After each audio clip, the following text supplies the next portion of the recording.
আমরা আবারও এভারকেয়ার হাসপাতালের যুক্ত হব। সেখানে আছেন আমাদের সহকর্মী শেখর আজাদ। শেখর, কি অবস্থা, কি জানাবেন এখন আমাদেরকে? সব মিলিয়ে আপনার কাছে মানে কি তথ্য রয়েছে? আমরা দেখতে পাচ্ছি আপনি হসপিটালের বাইরে আছেন, সেখানকার কি অবস্থা জানাবেন আমাদেরকে সবকিছু মিলে।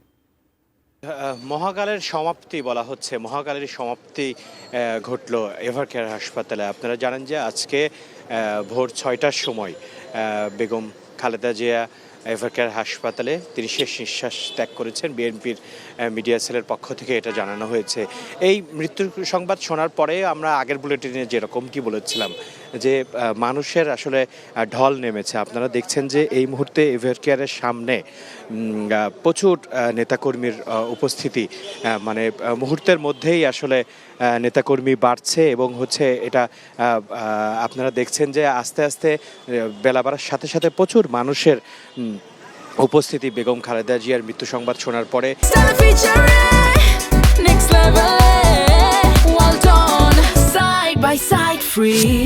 তার নেতাকর্মীরা ছুটে আসছে এবং হচ্ছে তারা বিভিন্ন হচ্ছে বেগম খালেদা জিয়ারকে ভালোবেসে বা বেগম খালেদা জিয়ার হচ্ছে যে রাজনৈতিক যে ক্যারিয়ার, সেই ক্যারিয়ারের কথা সবাই বলছে।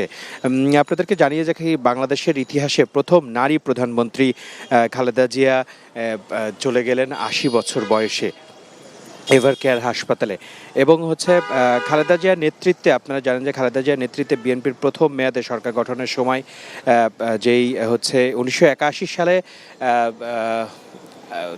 জিয়াউর রহমান মৃত্যুবরণ করার পরেই তিনি আসলে দলের হাল ধরেন এবং হচ্ছে ক্ষমতার বলয়ের ভিতর থেকেও তৈরি হওয়া বিএনপিকে রাজনৈতিকভাবে এগিয়ে নিয়েছিলেন খালেদা জিয়া। তবে তার নেতৃত্বাধীন বিএনপি সঙ্গে জামাত ইসলামী সহ ধর্মভিত্তিক বিভিন্ন দলের ঘনিষ্ঠ সম্পর্ক বিভিন্ন সময় নিয়ে আলোচনায় ছিল। খালেদা জিয়া বিধবা হন ৩৬ বছর বয়সে। তখন তিনি একজন সাধারণ গৃহবধূ ছিলেন।